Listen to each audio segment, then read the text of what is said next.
ವೀಕ್ಷಕರೇ ನಮಸ್ಕಾರ, ನಾನು ಪೂಜಾ ಹಿರೇಗೌಡರ್. ದೇಶದಲ್ಲಿಯೇ ಯುಪಿ ಪೊಲೀಸ್ ಅತ್ಯಂತ ಕೆಟ್ಟ ಪೊಲೀಸ್ ಆಗ್ಬಿಟ್ಟಿದ್ಯಾ? ಬುಲ್ಡೋಸರ್ ಬಾಬನ ರಾಜ್ಯದಲ್ಲಿ ಯಾವ ರೀತಿಯ ಕಾನೂನು ಮತ್ತು ಸುವ್ಯವಸ್ಥೆ ಕಾಣ್ತಾ ಇದೆ? ಯಾಕೆ ಸಂಪೂರ್ಣ ಕಾನೂನು ಅರಾಜಕತೆಯಲ್ಲಿದೆ? ಯುಪಿ ಪೊಲೀಸರು ನಿಯಂತ್ರಣಕ್ಕೇನೆ ಸಿಗದಂತಾಗಿದ್ದಾರಾ? ಅವರನ್ನ ಹೊಣೆಗಾರರನ್ನಾಗಿ ಮಾಡೋದಕ್ಕೆ ಯಾವುದೇ ನಿಯಮ ನಿಬಂಧನೆಗಳಿಲ್ವಾ? ಸುಳ್ಳು ಸಾಕ್ಷ್ಯ ನೀಡುವಂತೆ ಯುಪಿ ಪೊಲೀಸರು ಯುವಕರಿಗೆ ಬೆದರಿಕೆಯನ್ನ ಹಾಕ್ತಾ ಇದ್ದಾರಾ? ಗಾಯಾಳುಗಳು ಈ ಬಗ್ಗೆ ಮಾಧ್ಯಮಗಳಿಗೆ ಏನ್ ಹೇಳ್ತಿದ್ದಾರೆ? ನಾವು ಗುಂಡು ಹಾರಿಸಿಲ್ಲ ಅಂತ ಯುಪಿ ಪೊಲೀಸರು ಹೇಳ್ತಾರೆ. ಹಾಗಾದ್ರೆ ಪೊಲೀಸ್ ಸಮವಸ್ತ್ರದಲ್ಲಿದ್ದವರು ರಿವಾಲ್ವರ್ ಅನ್ನ ಬಳಸಿ ಗುಂಡು ಹಾರಿಸಿದವರು ಗೋಲಿ ಮಾರು ಅಂತ ಕೂಗ್ತಾ ಇದ್ದವ್ರು ಯಾರು? ಸಂಬಲ್ನಲ್ಲಿ ಯುವಕರು ಸತ್ತಿದ್ದು ಪೊಲೀಸರು ಗುಂಡಿನಿಂದ ಅಲ್ಲ ಅನ್ನೋದಾದ್ರೆ ಕೊಲೆಗಡುಕರು ಇನ್ನು ಯಾಕೆ ಮುಕ್ತವಾಗಿ ಓಡಾಡ್ಕೊಂಡಿದ್ದಾರೆ? ಅವರನ್ನ ಬಂಧಿಸುವವರು ಯಾರು? ಸಂಬಲ್ಗೆ ಹೋಗೋದಕ್ಕೆ ಯಾರಿಗೂ ಯಾಕೆ ಅವಕಾಶ ಇಲ್ಲ? ಯುಪಿ ಪೊಲೀಸರು ಯಾಕೆ ಹೆದರ್ತಾ ಇದ್ದಾರೆ? ಈ ಗಂಭೀರ ಪ್ರಶ್ನೆಗಳ ಬಗ್ಗೆ ಇವತ್ತಿನ ವಿಡಿಯೋದಲ್ಲಿ ನಾವು ಚರ್ಚೆ ಮಾಡಿದ್ದೀವಿ.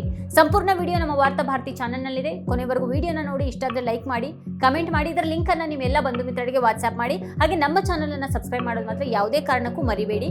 Thank you.